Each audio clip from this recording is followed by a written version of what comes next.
Отворената утринска програма на телевизија Нова информација, точна и навремена и литена, продолжува натаму. Втора тема која што отвараме во неа е тема на која што веќе зборувавме, или ја начнавме минатата среда. Веќе знаете, секоја среда во точно 8 часот и 20 на отприлика минути имаме време за 30 на најмалку минути имаме време кога може да помуабитиме заедно јас и вие секако преку отворените телефони на одредени теми со нашиот гешталт терапевт професор доктор Благица Ризовска Ванич, и ова утро е заедно со нас. Зборувавме минатата недела на тема конфликт, што значи конфликтна ситуација.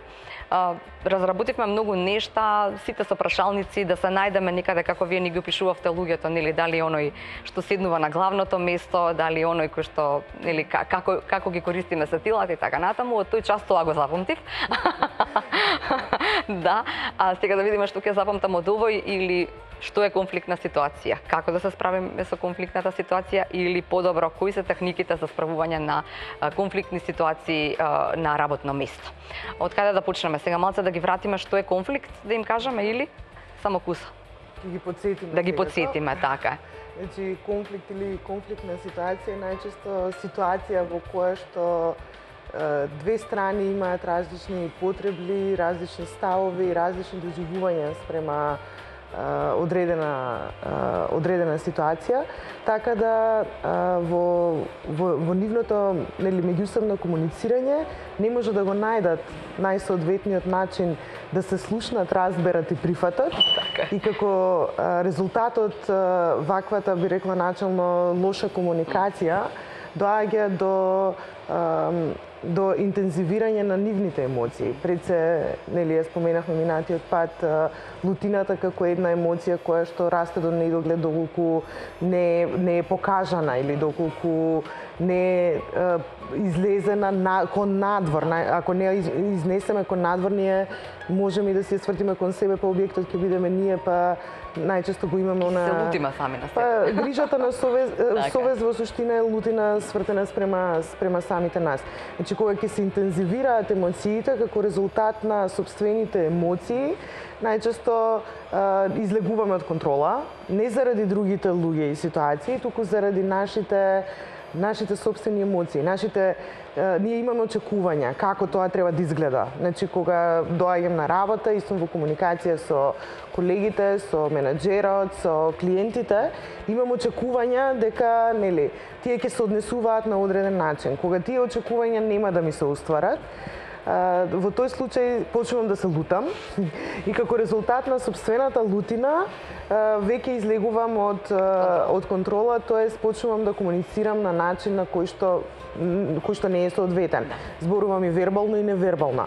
Значи, првите знаци се агресивно однесување или однесување во лутина, кое што вклучува, значи, како што спомна, вербални и невербални сигнали. Во однос на вербалниот дел, тоа е, нели, зборување на повишен тон, понекогаш и, нели, користење на псовки или навредливи зборови или дискриминирачки изрази, или можеби, нели, ние најчесто го користиме, ќе го удрам кај што е најслаб, или ќе ги извадам од под тепих сите работи кои што долго време не сум ги изнесол. Од друга страна, кога станува збор за невербалниот говор, тоа е, нели, покажување со прст, премногу блиску ќе дојде, нели, човекот, ќе ни се доближи. Така, значи, или, нели, долго трајно зјапање, би рекла, или покажување на тука сум, присутен сум, не можеш да ме одбегнеш. Значи, има најразлични символи кои што може да се препознаат, пак ја кажам, и во начинот на кој што зборуваме и во начинот на кој што се однесуваме.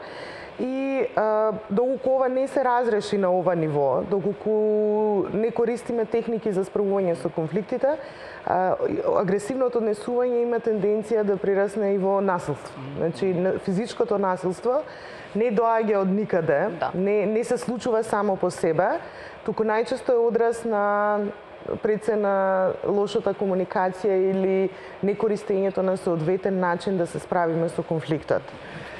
Така да во текот на работното живење, со оглед на тоа дека ние сме различни индивидуи, доаѓаме со различни куфери, со различна позадина, во која што е комбинација од нашите генетски фактори, од средината во која што сме живееле, во исто време и какви сме ние како индивидуа. Бидејќи сме сите различни техники или различни начини на справување со ситуации користиме, и доколку тие се поклопат, тогаш добро ни оди. Доколку има разлики, тогаш нешто не ни штима или не ни е соодветно, па кај нас се интензивираат, како што кажав, емоциите кои што се клучни во процесот на справување со конфликти. Во однос на стратегиите, значи многу е битно доколку дојде до конфликт на работно место, да се направи прва анализа што се случува.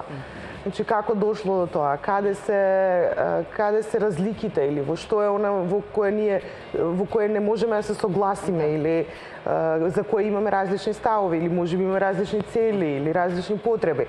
Значи прво да почнеме да го анализираме, да го извадиме на виделина. Кога ќе почнеме да дискутираме за тоа, веќе, обично викаме пола проблем е решен. Значи да прво да станеме свесни што е она што е различно помеѓу групите или индивидуите, без разлика ли може и меѓу тимови да настане конфликт. Значи откако ќе го изанализираме проблемот, нареден чекор е да направиме како едно плодно поле за предпреговори или значи ситуација во која што ќе се потврди дека и двете страни, ако се две, најмалку две се потребни за конфликт, може и повеќе да бидат, значи дека сите страни се заинтересирани да соработуваат, дека секој има желба да го надмине тоа и дека секој е спремен да се вложи или да го превземе својот дел од одговорноста за да се разреши самиот процес. Значи тоа е тој да речам дел на предпреговори каде мора да обезбедиме, тоест да сме сигурни дека секој што учествува е спремен, информиран и сака да учествува, бидејќи ако нема желба едната страна да се разреши конфликтот, нема шанси да се разреши. Или ако со сила некого го натераме да влезе во процес да се помири со некого или да преговара со некого, исто така нема да ни успее затоа што е наметнато, е под притисок и не е моје автентично доживување. Сега она што е да речеме различно од персонализираниот или индивидуалниот конфликт, на работно место ние обично имаме конфликти кои што се врзани со одредени ситуации. Значи најчесто тие ситуации не се ништо што би требало да го сватиме лично. Значи се ситуации кои што се случуваат, на начин на кој што се случуваат. Ама го сваќаме лично. Така, значи тоа се проблемски ситуации кои што би требало да се решат. Значи исто така во оваа фаза на предпреговори е битно да се потенцира дека никој ништо лично на никого не сакал да му направи, туку едноставно ние решаваме одреден проблем и имаме различни видувања за истото. Ајде да седнеме да видиме што може да направиме. Значи нареден чекор е да преговараме. Значи да дојдеме до ситуација во која што ќе избереме стил на справување со конфликти и ќе се обидиме да ги секој од својата позиција да ги расчистиме работите. Основна работа за да се расчистат е да работиме со проблемот. Значи да ја разрешуваме ситуацијата, не да работиме со луѓето. Значи не го напаѓам човекот како туку го напаѓам проблемот. Значи зборувам за проблемот. Така, зборувам за ситуацијата.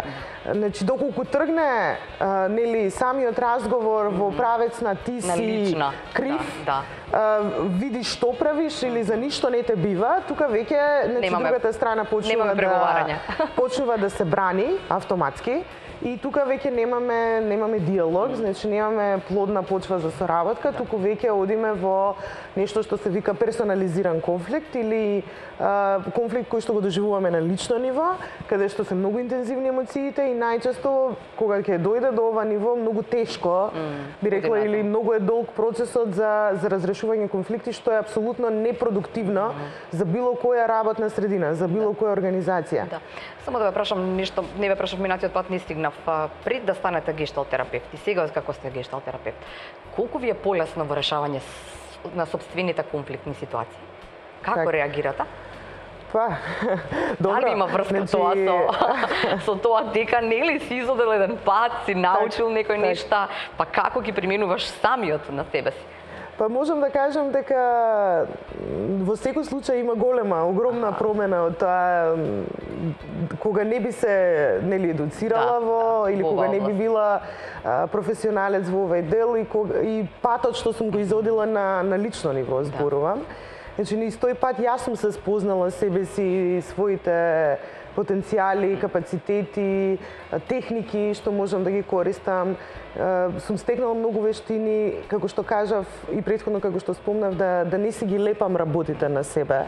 Значи да не си залепам во секоја ситуација дека ако некој луто се однесува со мене, јас треба веднаш да или ја нема да го сакам. Веднаш да избувнам. Добро. Значи веднаш да избувнам и нели цел ден да си го поминам, расправајќи се или нервирајќи се.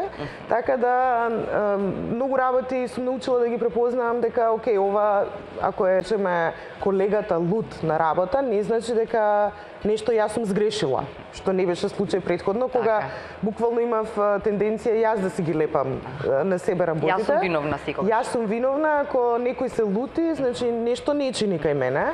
Значи, со тек на време научи дека не е така, дека едноставно луѓето некогаш и действуваат или делуваат луто, само затоа што имаат голем стрес, голем притисок, не можат во моментот да донесат одлука за себе и нема на кого, па на тој што е најбезбеден или оној што да речеме заклучиле дека е тука најблиску и нема да им штети многу ако тука си го покажат целокупниот гнев, лутина, што и да чувствуваат и најчесто тоа се луѓе кои најмалку се инволвирани во целиот процес. Значи ние имаме тенденција да се условно кажано празниме таму каде што чувствуваме дека најбрзо ќе ни простат. Така е, да. Или дека може да ни помине, дека ни е безбедно. Така да пак ќе кажам, јас научив да едноставно да во такви ситуации да кажам, многу едноставни техники, ајде да седнеме, кафе да пиеме, да разговараме, значи не одам веднаш на разрешување на проблемот, така, затоа што лутите луѓе најчесто имаат потреба да им се реши проблемот веднаш или да им се даде некакво право на избор, или да се ценети, да се почувствуваат уважени. Да се каже најважно дека тие се во право. Дека се во право, да. Така да една од техниките кога ќе видам дека некој доаѓа со интензивна емоција, иако знам дека не е за мене, значи е да не ја игнорирам. Прво да не ја игнорирам емоцијата и да речем, окей, сега ти можеш да се лутиш, ајде ние тука да завршиме работа, туку ако ја видам, ајде да видиме да пиеме кафе, како си, добар ли си, што правиш и така натаму. Значи, игнорирањето, избегнувањето на конфликтот исто така не е добра техника, би рекла.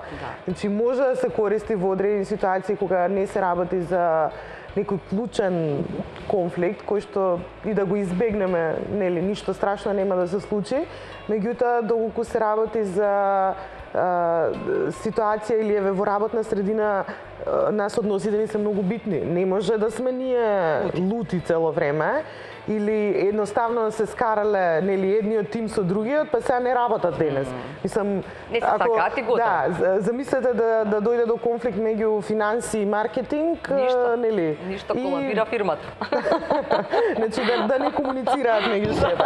Или да имате вработени кои што се нели имале отворен конфликт и ги повикувате на состанок, мислам како ќе се изведе тој состанок.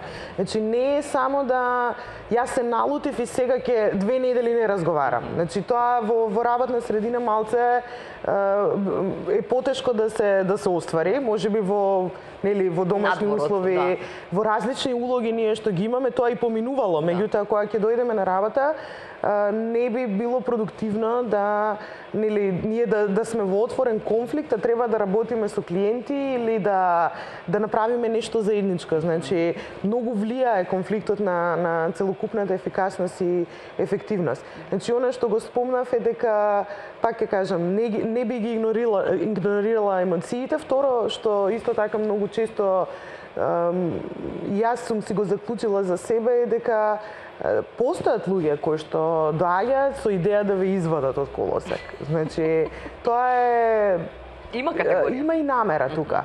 Значи, ако во првиот случај што го опишавме, лутиот човек нема намера да ве повреди, едноставно е... најбезопасниот, па вас да, едноставно се наполнил со стрес, со притисок, значи не е во моментот способен да го решава тоа и нели најлесен начин му е да го прави тоа што го прави. Во вториот случај постои и намера, значи да влезам и со цел да те извадам од колосек. Значи и тоа постои како такво. И она што и го спомнав минатиот пат, значи психолошко правило е кога ќе те нападнам, ти или ќе вратиш или ќе се повлечеш. Така. И во двата случаи губиш. Значи тоа е правилото. Значи ако успеам да те намамам да ми вратиш или ако те успеам да те намамам да се повлечеш во себе, значи може и некој да се стиши. Јас сум победникот. И јас ја водам, значи сум во преговарачка позиција во која што јас го водам сега целокупниот процес и ја имам целокупната контрола врз истото. Значи, она што јас сум го заклучила е дека луѓето имаат право да се лути, имаат право да имаат најразлични емоции. Меѓутоа немаат право да го истураат тоа на некој кој што не е вклучен во процесот. И при тоа треба и да го изберат начинот, значи да имаат одговорност да изберат соодветен начин за да не го повредат другиот, иако кај лутиот човек тоа не е ситуација. Првото нешто што го правиме и не сакајки. Кога сме кај работното место, сите ние сме во улога често да имаме шефови, предпоставени и така натаму. И сите некаде во себе длабоко веруваме на некој авторитет, веруваме на тој што ни е претпоставен и така натаму, се до мигот до моментот додека не ни се разнишаат тие работи, па со некоја негова одлука, ние нема да покажеме во нашата вербална комуникација, но ќе покажеме можеби и во невербалната комуникација дека нешто не ни се допаѓа, дека веќе не веруваме на тоа како авторитет, а во исто време треба да се покажеме и докажеме како добри работници. И тука некако почнуваат веќе конфликтот сам во себе си го правиш. Прво, па потоа некаде ќе избликне. Некаде не можеш да кажеш, не можеш да опонираш во секоја ситуација, така ќе го изгубиш работното место. Како во тие справувања? Еве со шефот имаме конфликт. Значи сега тоа многу зависи од шефот. Колку е шефот свесен и каков е неговиот стил на водење. Самото менаџирање има автократски, демократски, слободен стил. Автократски јас се знам, ти ништо не знаеш. Јас го водам целокупниот процес, јас ги донесувам сите одлуки, а ти треба да ги спроведеш. Значи има и таков стил на менаџирање. Вториот стил е демократски, каде што менаџирањето е повеќе базирано на однос во кој што ние горе-долу сме на исто ниво и имаме отворен диалог или простор да разменуваме идеи, да споделуваме начини на справување со одредени ситуации и така натаму. И нормално слободниот стил кај што менаџерот е малку отсутен, значи или не е вклучен во самиот процес, па вработените сами одлучуваат како ќе го водат процесот. Значи, пак ќе кажам, пред се зависи од самиот човек. Сега, бидејќи во најчесто во организација менаџерот има или делува од позиција на моќ, многу е битно прво да го разбереме неговиот стил. Јас би рекла, значи како комуницира, што му е, кој му е стилот, кои му се комуникацијските стилови или она што го дискутиравме минатиот пат, дали ориентиран повеќе кон гледање, слушање, чувствување, дали повеќе сака кратко, јасно или сака долго објаснето, така, или можеби повеќе насочен на искуствено, значи да седне и да прво да разговара за нели како се чувствува, што е она што се случува, па после тоа да преиде на решавање на проблемите. Значи доколку го разберам повеќе во сум отворен прво да го разберам, затоа што не секогаш и ние сме отворени. Значи, ако ние тргнеме со нашите стравови, со нашите идеи дека јас не смеам да противречам, нели на тоа сме научени од дома најчесто. Не смеам да правам осцилации, бранови затоа што морам да бидам таков добар. затоа што ќе ме избркаат од работа. Значи, ова се пораките од дома што си ги носиме. И поради кој ние најчесто и се блокираме и немаме потенцијал да се справуваме, бидејќи се фиксираме на старите искуства, имаме и болни искуства, значи кога на некој авторитет условно кажано сме противречале па нешто лошо ни се случило. Значи враќајќи се кон минатите искуства и кон пораките, ние се фиксираме на сопствениот избор дека јас ќе делувам само од пасивна улога, тоест што ќе ми кажат ќе правам. Ќе извршувам задачите, ќе ги извршувам задачите и некој може буквално што сака да ми направи, јас ќе го голтнам и ќе ако треба и ќе пукнам, па ќе експлодирам на крај. Или пак другиот екстрем е, секогаш кога некој ќе ме нападне, аха, сега ќе видам. Значи ќе му вратам во истата мера, па ми е гајле, што сака нека биде. Како што кажав, ни едниот и во двата случаи губам, така да во контекст на ова справувањето со шефот, битно е да најдам тактика што не е ни едното ни другото. Значи тоа најчесто и се вика, има асертивно однесување, ние немаме соодветен термин за жал за асертивно однесување. Значи тоа е однесување каде што јас правам секогаш баланс кој што е помеѓу агресивно однесување или однесување во лутина и срамежливост. Значи нити сум нападен, агресивен, нити сум повлечен, срамежлив, туку секогаш наоѓам начин да си го кажам она што го мислам, чувствувам, доживувам, а при тоа да не ги повредам мислите, чувствата и доживувањата, ставовите и вредностите на другиот. Значи, и на почеток зборувавме до начинот е. Не е до тоа јас што ќе му кажам на шефот, туку како ќе му го кажам. Значи јас ако чувствувам дека нешто не е во ред, најсоодветно е да му го кажам. Значи, да не го собирам, да не го носам дома, да не го истурам на колегите. Значи, на крај не се предизвикам таков стрес од кој што зборувавме за тоа пластењето, нели, на работите и бетонирањето на организмот. Ќе експлодирам, нели. Значи, најбитно е да му го кажам, меѓутоа на кој начин. Значи, она што и претходно го спомнав. Зборувам за проблемот, не зборувам за личности. Значи не ги потенцирам колегите, не ги кодошам, ме разбирате? Значи не потенцирам шефот каков е, бидејќи што и да направам од тоа ќе го извади од колосек, ме разбирате? Као си дошла сега да ги кодошиш колегите или да речеме немам време, што ми е мене гајла, справете се и така натаму. Значи многу е битно да се зборува што е проблемот, што сакаме да разрешиме.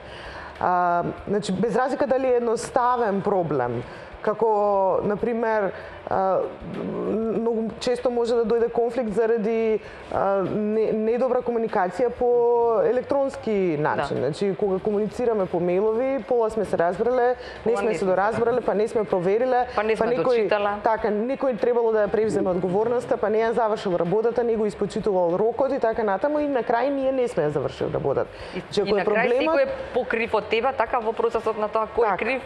Така, значи ако е проблемот комуникацијата, тогаш зборувам за комуникацијата, не за луѓето што биле вклучени. Не јас му пратив, тој не ми одговори и така натаму.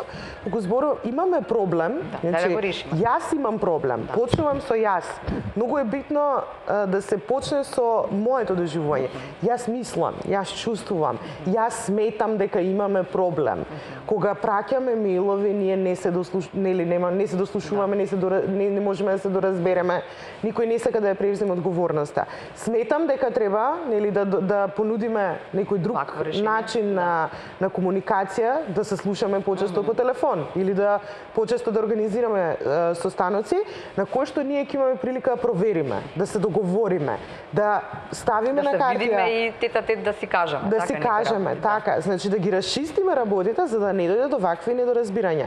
Значи првата фаза почнува со разбирање за ситуацијата, че јас разбирам дека ова е тешко. Јас разбирам дека ние имаме комплицирана ситуација. Значи тоа е таа емпатичност.